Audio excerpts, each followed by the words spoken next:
നമസ്കാരം പ്രിയപ്പെട്ട പ്രേക്ഷകരെ, തൃശ്ശൂരിൽ നിന്ന് വരുന്ന ഒരു നടുക്കുന്ന വാർത്തയിലേക്കാണ്. വാടക വീട് അനാശാസ്യ കേന്ദ്രമായി പ്രവർത്തിച്ച് ഒരു കൂട്ടം വ്യക്തികൾ.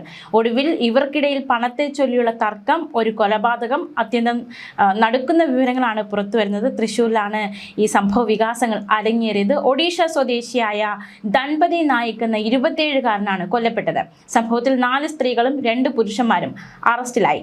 നഗരത്തിലെ വാടക വീട്ടിൽ ഇതര സംസ്ഥാനക്കാരനായ യുവാവിനെയാണ് അതിക്രൂരമായി മർദ്ദിച്ച് കൊലപ്പെടുത്തിയത്. നഗരത്തിലെ കുറുപ്പം റോഡിന് സമീപമുള്ള കോരപ്പത്ത് ലൈനിലെ വാടക വീട്ടിൽ വെച്ചാണ് ഈ കൊലപാതകം നടന്നിരിക്കുന്നത്. ക്രൂര മർദ്ദനത്തിന് ഇരയായി ഈ വ്യക്തി. അതിഥി തൊഴിലാളികൾ വാടകയ്ക്കെടുത്ത ഈ വീട്ടിലേക്ക് ഇതര സംസ്ഥാനക്കാർക്ക് മാത്രമേ പ്രവേശനം അനുവദിച്ചിട്ടുള്ളൂ. പണത്തെ ചൊല്ലിയുള്ള ഇവർക്കിടയിലുണ്ടായ തർക്കമാണ് കൊലപാതകത്തിൽ കലാശിച്ചത്.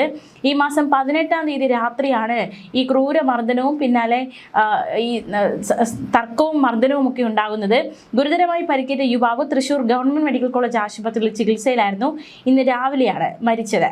പെൺവാണിഭ കേന്ദ്രം നടത്തിയിരുന്നത് ഒഡീഷ സ്വദേശികളാണ്. ഇതര സംസ്ഥാനക്കാർക്ക് മാത്രമാണ് ഈ പെൺവാണിഭ കേന്ദ്രത്തിലേക്ക് പ്രവേശനം ഉണ്ടായിരുന്നത്.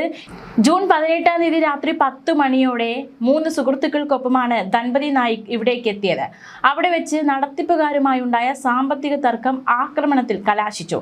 തലയ്ക്ക് ഗുരുതരമായി പരിക്കേറ്റ ധൻപതി നായിക്കിനെ ഉടൻ തൃശൂർ മെഡിക്കൽ കോളേജ് ആശുപത്രിയിൽ എത്തിച്ചെങ്കിലും ചികിത്സയിൽ കഴിയവേ ഇന്ന് രാവിലെ മരണം സംഭവിക്കുകയായിരുന്നു.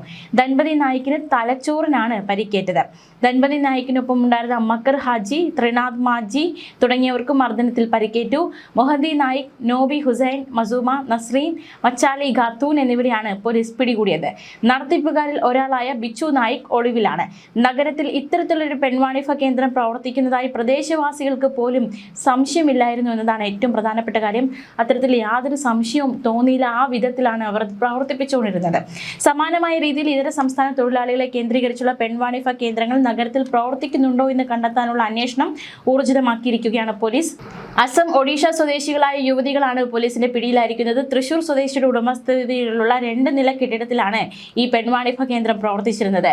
സംഭവത്തിൽ കൂടുതൽ അന്വേഷണം പുരോഗമിക്കുകയാണെന്ന് പോലീസ് പറഞ്ഞു. ന്യൂസ് ഡെസ്ക് മലയാളി വാർത്ത.